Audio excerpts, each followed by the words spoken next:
When you look in my direction, what do you see? How much is your reflection and how much is really me? How much can I show you? How authentic can I be? When you look in my direction, direction.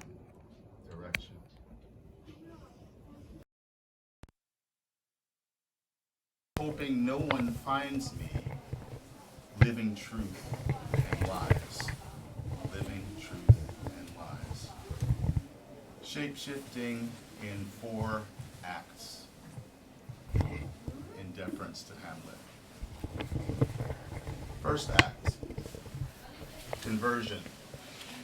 You must be born again. In the 12th of 14 moves that my family made in 16 years, we moved back to the hometown of my mother and father. And I come from a mixed marriage. My father is African Methodist Episcopal, and my mother is a Black missionary Baptist. I started in the church of my father, which is an interesting church. It's very similar to Presbyterian structures and ways of servicing. So for some perspectives, it's very bland. But when we moved, I had something special. I had a bright pink drum set. It was my prized possession. And when I moved to this small town, I was allowed to play drums in church. So imagine, this is a very staid, very conservative church, but we were allowed to bring the drums in as a musician. So I started playing in a very small church. Pretty much 5 families made up the church. And we were okay, but nothing special. I was about 12 years old. We would often get together with other choirs from churches to have a contest to see who could sing the best. And there was a church in town that was the church of my mother, the church she grew up in, and they were the best. They had lots of young people. It was a wonderful place to see how you can have a lot of fun in church at the same time as worshiping. And I thought, wouldn't it be great to play drums for that choir? So I decided to switch from the African Methodist Church, where I was accepted as a child with a drop of water on my head, to go to the Baptist church where I was told you must be baptized.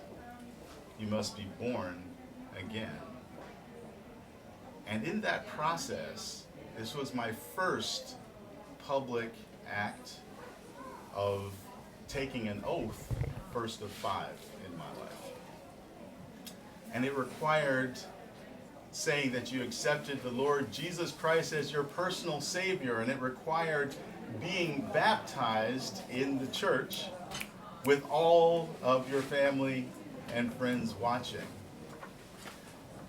to show that you've had a conversion.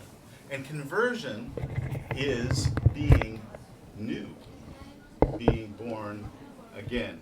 When it comes to shape-shifting, the act of conversion is, I do not want to be me anymore. I want to be something else. Unfortunately, many people who are faced with conversion are faced with conversion to survive.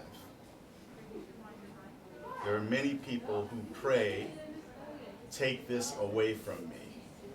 Let me be something that is normal. Let me fit in with the world around me. That's conversion. To obliterate something that is important to who we are in order to accommodate everyone else.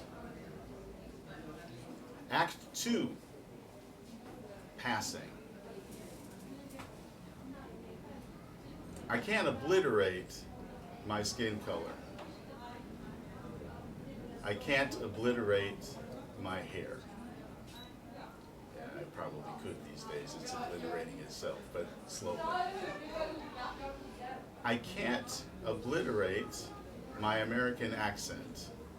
I can't obliterate my mother and father's influence. I can't obliterate being an Army officer for 16 years. I can't obliterate all of those things that make me who I am, but I certainly can put them away. I can put them away to such an extent that I don't appear to have them anymore. That's passing. Don't ask, don't tell.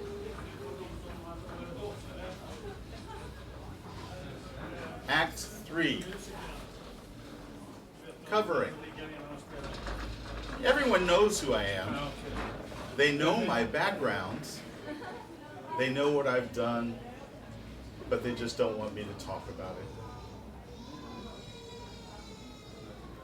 Let's be polite in polite company.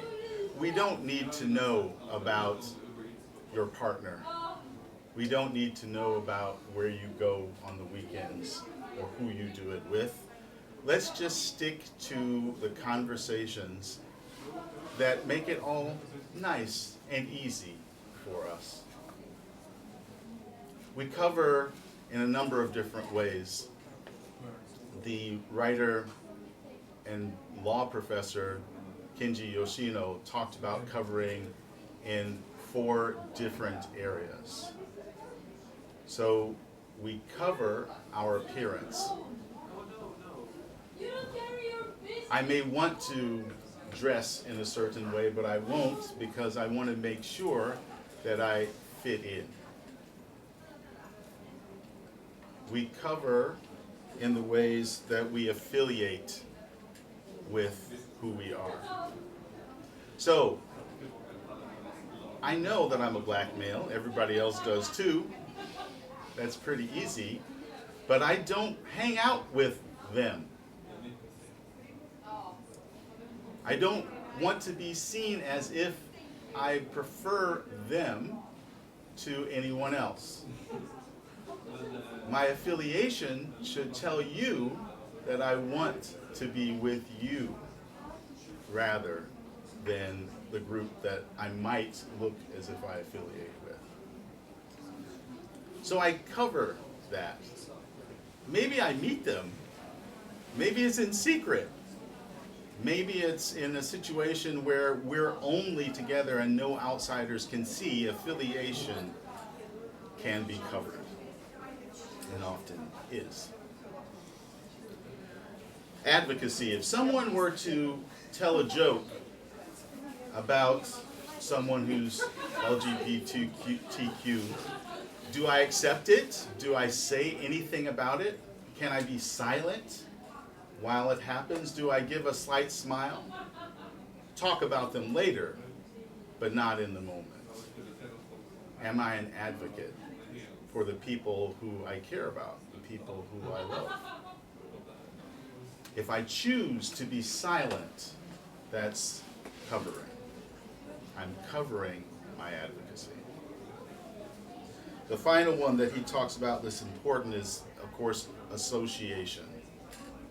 Association. So instead of just not showing that I'm affiliated with the others, it's who do I actually spend my time with? Who do I associate with? So who do you see me associating with? Those 4 ways of covering are things that can touch many of us. Most of us, actually. And yet it affects some of us more than others.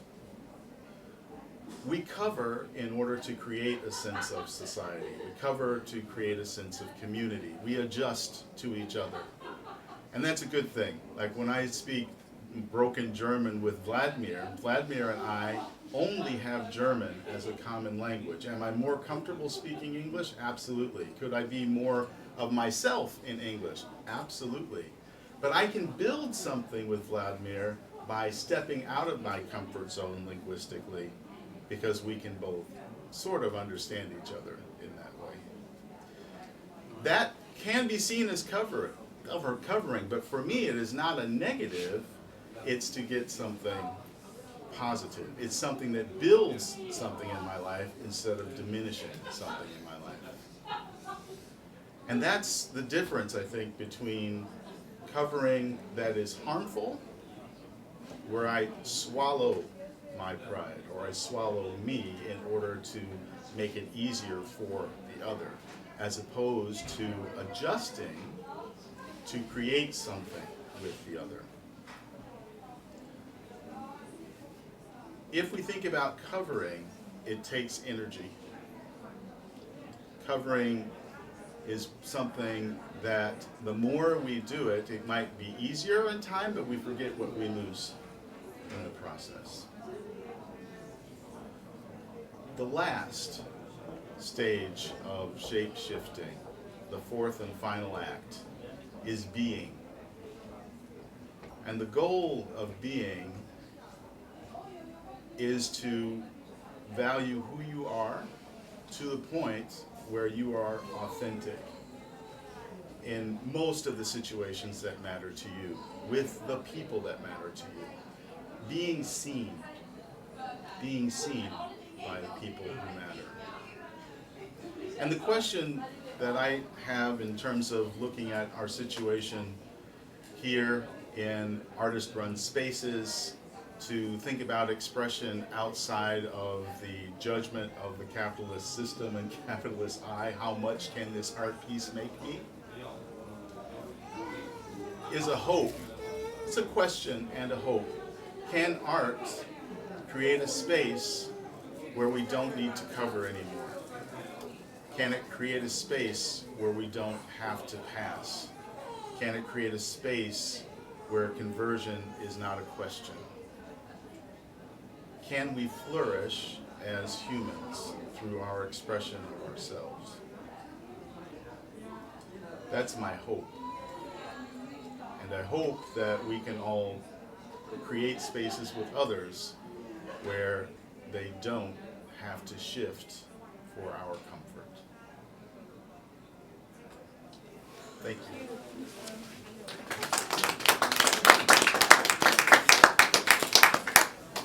So, normally we do question and answer if you have any, or any comments that you'd like to share. We're open for that too. I don't speak the truth. I just say what is in my head at the moment. Tomorrow I might change my mind. So please keep that in mind. Any questions? Yes. What about the drums in the Baptist church?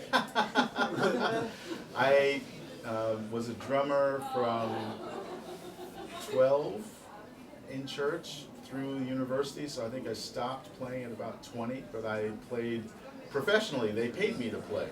Okay. So starting at 12, I was pretty much a professional musician after that. So, and I still play today.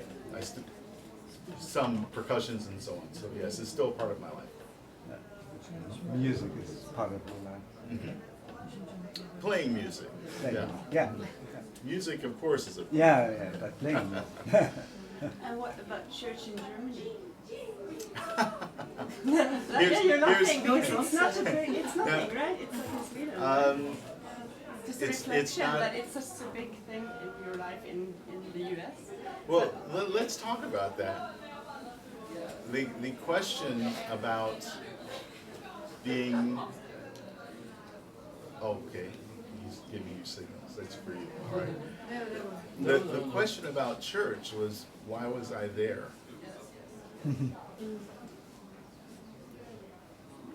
And the truth, in terms of what brought me there, was the music. And that's a bit outing myself in a way. It was the music. So I have other outlets for music.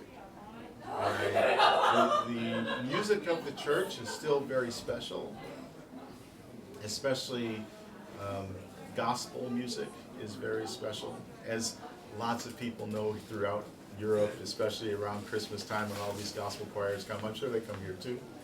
And the feelings that can be generated within that space where you have people who are focusing on essentially the same thing, and with lots of talent, but of course lots of earnest belief, they can elevate people for a moment, for a time.